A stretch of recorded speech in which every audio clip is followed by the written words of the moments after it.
boys and girls, it's Mrs. Jackson. I miss you all so much and I hope you're doing well. Today I thought I'd read a story to you that my boys love to read and I hope you love it too. It's called In the Castle and it's written by Anna Milbourne and Benji Davies. In the Castle.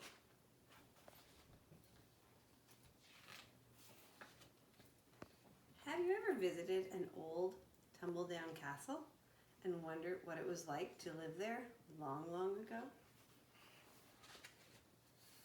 This castle belonged to a king and a queen, but they didn't live in it alone.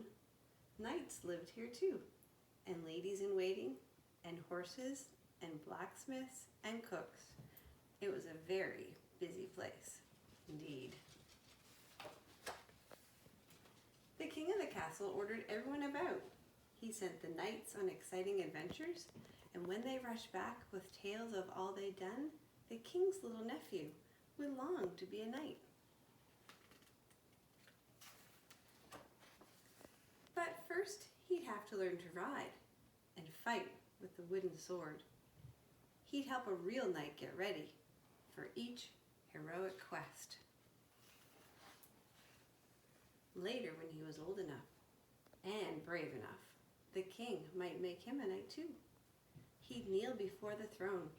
"Arise, Sir Knight," the king would say, and tap his shoulders with the sword. From then on, his job would be to help keep the kingdom safe. When enemies attacked, all the knights sprang into action. They lifted up the drawbridge so no one could come in. But the enemies swam across the moat and climbed the walls on ladders, so the knights fought them off with swords and pushed the ladders down. Then they shot with bows and arrows until the enemies ran away.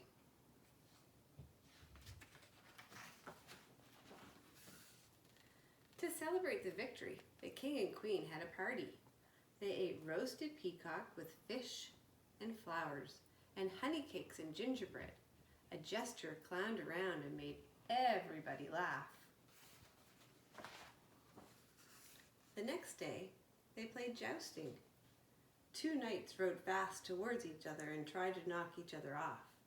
It hurt quite a bit if you lost, but if you won, you got a prize, and everybody cheered. Soon the castle went back to normal. The king gave orders and ruled his kingdom. The cooks cooked and the servants cleaned, and the knights did whatever they liked until they were needed again. That was all a long, long time ago, but just imagine if it weren't.